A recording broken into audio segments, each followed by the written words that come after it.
Hello, everyone, and welcome to this afternoon's lesson. It's such a shame we can't see each other in person, but hopefully you'll be able to work through these activities and get the work done. And just a couple of things before I go through the activities. This recording covers all 5 of the activities I want you to do this afternoon. My suggestion is that you listen to each one, and then when I say pause, you pause the video and then you open up the PowerPoint with the activities on it, and you complete each activity one by one, and then you go back to the video and listen to the instructions for the next one. If you don't and you just listen to this entire video and then start, you will have forgotten all the instructions. So pause at each activity, complete the instruction, then come back to the video. Second thing to say is about how you complete the activity. So I'm very happy for you to download a copy of the PowerPoint, save it onto your computer and work directly off the PowerPoint. And you can do, it's mainly color codes and notes. So you can do that either electronically and then obviously save your work and you need to print it, or you can download the PowerPoint, print it, and then complete the work by hand. Whichever method you choose to use this afternoon, you need to bring in the printed versions of your completed work on Wednesday. Absolutely no excuses. If you don't have a printer at home, make sure you save your work and you can print it in school tomorrow. But I need to see the printed work on Wednesday so we can put it in your folder. Okay, so we're going to start with activity 1, which is the DIN. The first slide you'll come across is the DIN, and it's a retrieval, find and fix. It's based on all the work we did last week on rights and the development of rights in the UK and all of the laws that were passed. So I need you to find the error in each sentence, and then I need you to correct it. And most sentences will have 1 error, some will have 2. And the answers will be revealed at the end of the lesson. So that's activity 1. So you can pause the video now and get on with activity 1. Okay, activity 2. So activity 2 is about how the rights of UK citizens are protected in the UK, and how far they are protected and the strengths and weaknesses around that protection. So what you'll need to do is you will need to download the color code, which is like this: strengths and weaknesses of rights protection. And you're going to need to complete the color code with the strengths and weaknesses. There's a key at the top. And then once you've completed the strengths and weaknesses, I need you to go through and pick out which strength and which weakness you believe is the most significant, star it, and provide an explanation on the back of the worksheet. Okay, so they're pretty straightforward, they're pretty obvious. If you are unsure of any, just leave them and wait till the answers at the end of the lesson. So I would pause the video now and complete the color code on strengths and weaknesses for activity 2. Okay, activity 3.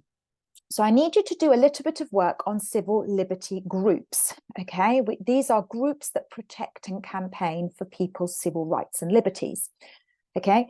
Now, for this activity, you will need to download the PDF that is on Google Classroom, okay, and you will need to do a series of different things.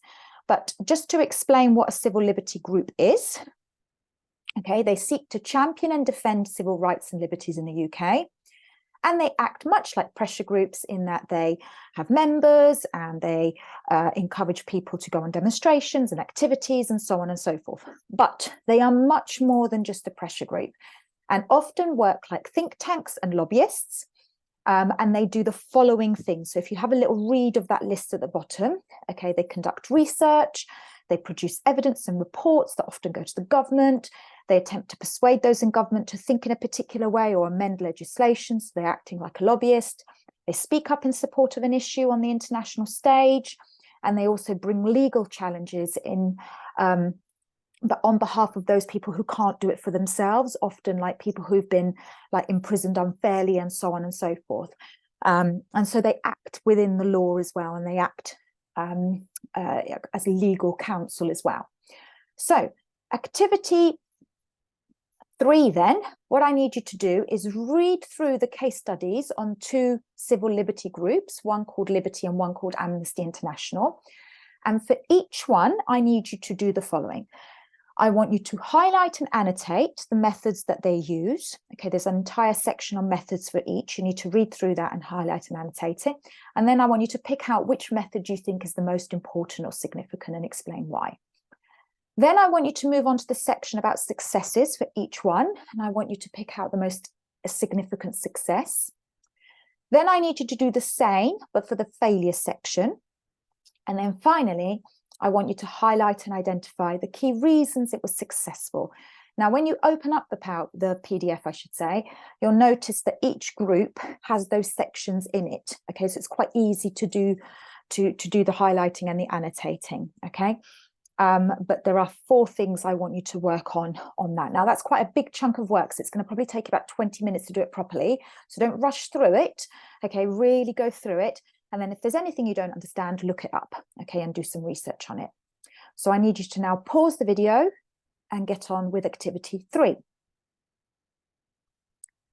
Okay, so activity 4, ladies and gents, is about the responsibilities of citizens. So we've done a lot of work on rights. This time we're looking at responsibilities.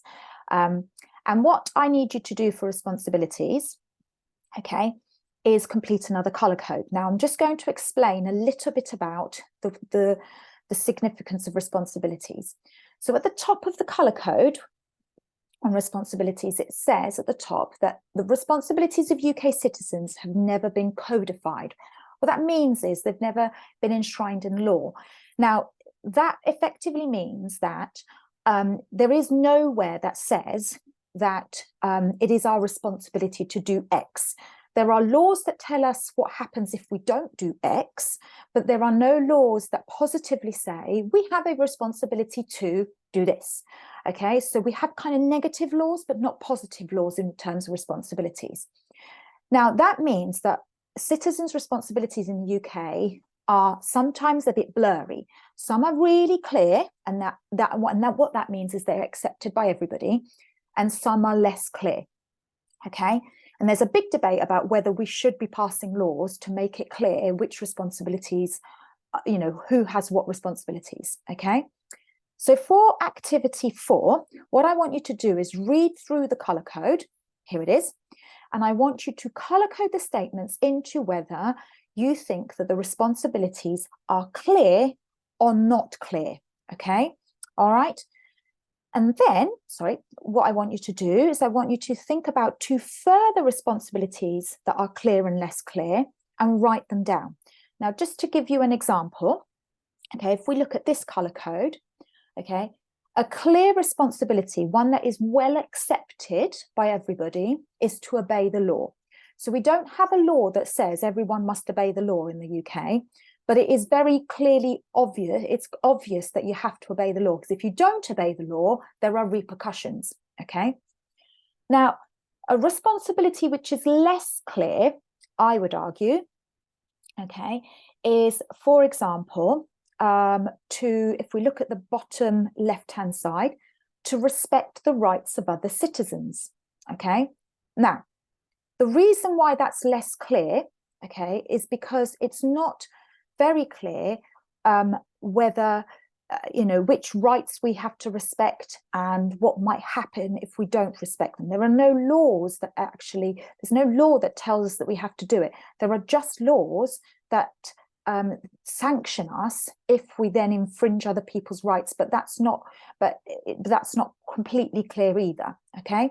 So this is a bit of a tricky one. You might find some of these quite hard, but have a go, and then you can check your answers at the end of the lesson, okay?